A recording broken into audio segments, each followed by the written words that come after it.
вечер од студиото во Вашингтон. Ова е гласот на Америка на македонски и ТВ журналот News Flash. Јас сум Јулија Велковска. 49 лица загинаа кога доцна синоќа патнички авион се урна во куќа во близина на градот Бафало, сојузната држава Њујорк.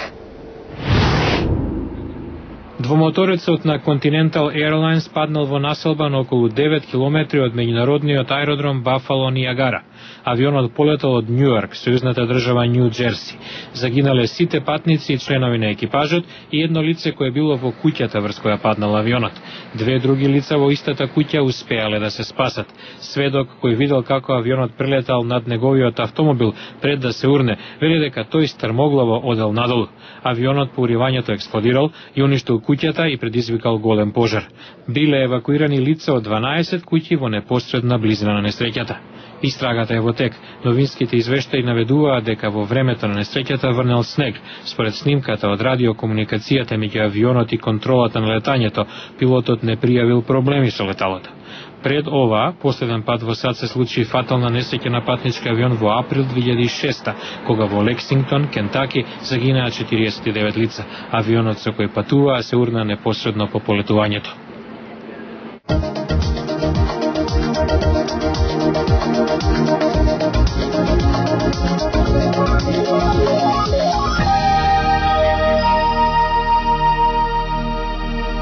Најмалку 32 лица загинале, а 65 се повредени во нападот што го извршила жена бомбаш самоубиец врз муслимани шиити кој оделе на Аджилак, соопшти ирачката полиција. Нападот се случил во градот Искандарија во близина на Багдад. Во групата која одела на Аджилак имало и жени и деца. Неделава имаше серија напади врз аџии кои се собираат во Карбала на редовна годишна церемонија. Вчера во експлозија на бомба во близина на свето место во Карбала загинаа најмалку 8 лица, а беа повредени 50-тина.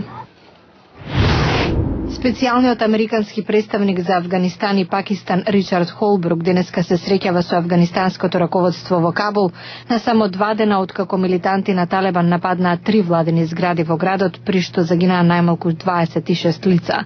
На неколку часа пред средбите, австралиски официјални лица соопштија дека 5 афганистански деца загинале во покрајината Урузган во престрелка меѓу талебански милитанти и австралиски војници. Директорот на Американското национално разузнавање Денис Блер вели дека глобалната економска криза станала најголемата непосредна закана по безбедноста на САД, бидејќи може да ја зголеми политичката нестабилност ширум светот. На распитот пред Сенатската комисија за разузнавање, Блер рече дека колку подолго трае кризата, толку повеќе расте заканата од неа. Тој подвлече дека лошата економска ситуација веќе причинила нестабилност во 1/4 од земјите во светот. Кризата според Блер може да се одрази на способноста на американските сојузници да ги исполнат одбранбените и хуманитарните обврски како дома, така во странство. А во составот на новата американска администрација еден потврден, а друг самиот се откажа. Сенатот го потврди Лион Панета за директор на Централната разузнавачка агенција. Панета е поранешен шеф на кабинет на председателот Клинтон. Тој нема претходно разузнавачко искуство, но е познат по извршните и организациони способности.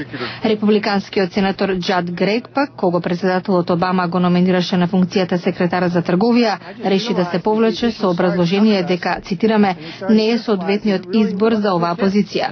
Во писменото соопштение Грег вели дека и меѓу него и председателот постојат нерешливи несогласувања околу прашањата како економскиот пакет помош и пописот.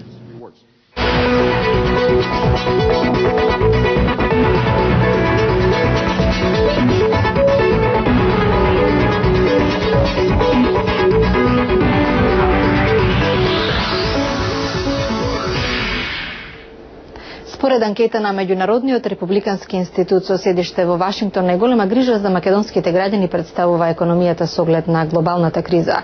Еве што за ова вели Линдзи Лојд, регионален директор за Европа при овој институт. Со него разговараше Јане Бојаджиевски.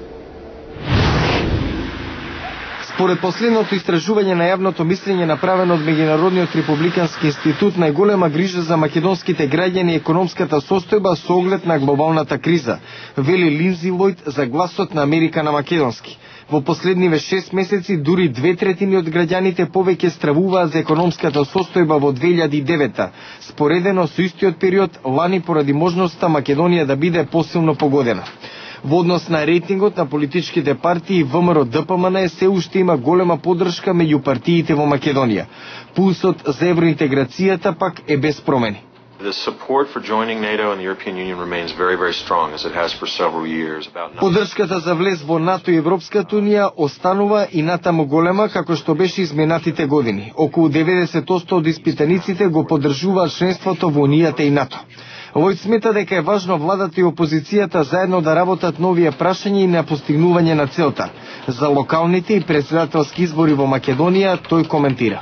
I think the international community will be watching the elections in March very closely. Меѓународната заедница со голем интерес ќе ги следи изборите во март. Имаше критики за последните неколку изборни циклуси во Македонија. Важно е да има голема излезност на изборите, но исто така и партиите и на власт, и они од опозицијата, како и невладините организации да обезбедат транспарентни, праведни, мирољубиви избори. Изборите се важни за земјата и нивното демократско одржување е еден од условите за интеграцијата на Македонија во Европската Унија. Последното истражување на Меѓународниот републикански институт покажа дека македонските граѓани спроти локалните и претседателски избори најмногу се загрижени за економската состојба и дали ќе имаат последици врз квалитетот и начин на живот. Јане Бојаджиевски, Глас на Америка на македонски, Вашингтон. Тоа е се за денеска, ова беше Гласот на Америка на македонски. Јас сум Јулија Велковска. Ви благодарам на вниманието, пријатен викенд и до гледање до понеделник.